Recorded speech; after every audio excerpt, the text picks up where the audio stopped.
You see, when you carry a burden, there's what people have appetite for, you don't have it. When you carry a burden, what people crave for, you can't crave for it. Daniel had a burden when he entered Babylon. How people sleep, you can't sleep. I was somewhere retreating and I just put my phone on D&D, and a close friend of mine that was pregnant, she just gave birth. I got a message. She said, Only, I didn't even know she tried calling me. My phone was on D&D. I needed to hear God. And then I put off my room from D&D and I got her message. Around past 12 a.m. Said, I'm lonely. Everybody's sleeping. I'm so lonely. I looked at my husband, he's sleeping, snoring away. He said, I'm just tired, I can't wait. And I called her immediately. She was crying.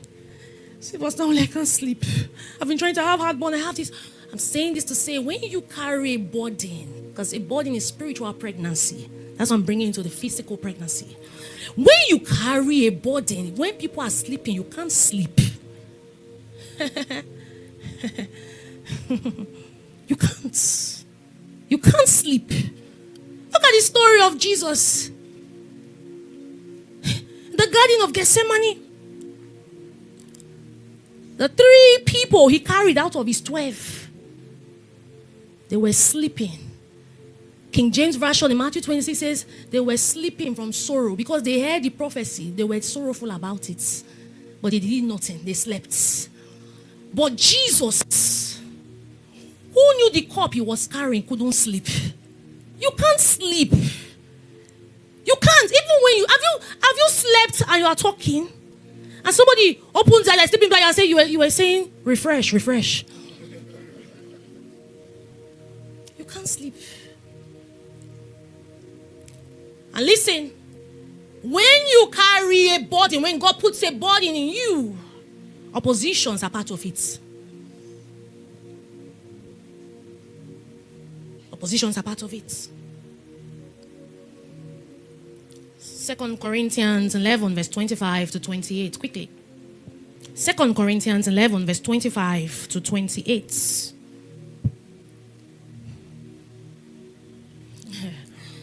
It says 3 times I was beaten with rods. Also Paul had a burden for the church. 3 times I was beaten with rods. Once I was stoned. 3 times I was shipwrecked. A night and a day I have been in the deep. 26. In journeys often, in perils of waters, in perils of robbers, in perils of my own countrymen, in perils of the Gentiles. Do you see the peril? In perils in the city, in perils in the wilderness, in perils in the sea, in perils among false brethren.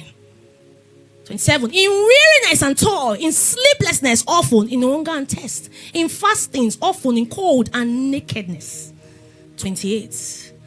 Besides the other things, what comes upon me daily, my deep burden, consign. That's why he's experiencing this. Burdens. You can't fulfill the burdens of God without opposition. You see, when people receive prophetic word and they get excited and share, I laugh. But if prophetic words don't excite me, when God is giving you a weight that is weightier than my weight, when you weigh your scale, you know you have been on 60-something kg for how many years? The weight of the assignment cannot be compared to your weight. It doesn't even look like your size. Before we had bank accounts. Then before we had the people who don't like you on the journey. The people who have had to discourage other people. Do you know what I've experienced in Refresh Store? You go to African countries. Somebody who is trying to be funny. Let's not even go far. Within one of the persons volunteering for one of the cities, I don't want to mention names. And then her mentor called her and said, "No, you are connected to this woman. You can't shine in our side. You are connected to her. You are making it work. Doing everything they can." The team brought issues.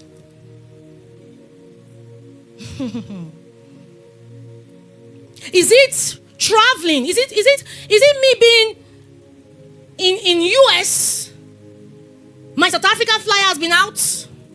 And then this is me coming from Canada 2 days before, or rather a night, back to US.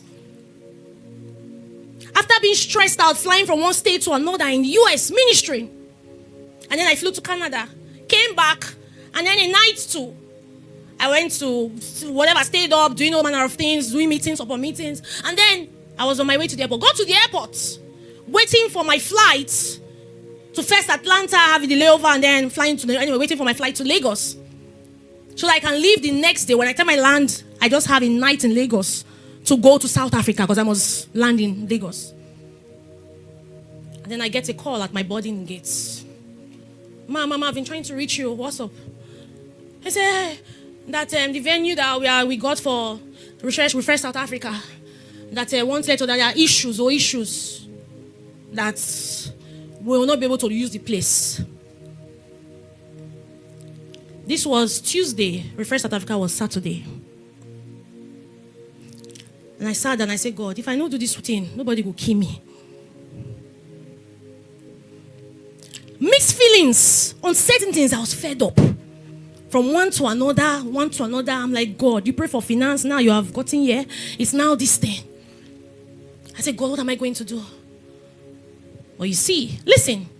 I'm saying this particular experience or instance to say that, listen, even though a burden is original, you may not be able to manifest what God has given you because of the how you handle it. Listen, even if the assignment God has given, the burden is not copy and paste, not somebody's own, it is the one God has given, it's original. You may not be able to fulfill that God has placed in your heart by how you handle it.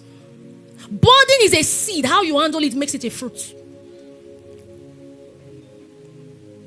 Burden is a seed. So when you pray and say, God, give me nations, it doesn't mean you will not have nations. And he says, you know what, go here into the world and do this. It doesn't mean you will not have it. Because burden is a seed. How you handle it is what brings the manifestation. It's what brings the fulfillment. It takes spiritual maturity to handle burdens. Spiritual maturity. And listen, spiritual maturity is not in how long you've been coming to church, it's how much you have grown. You can come to church for long, but if you are not grown, you can't handle. It's a weight. You can't handle it.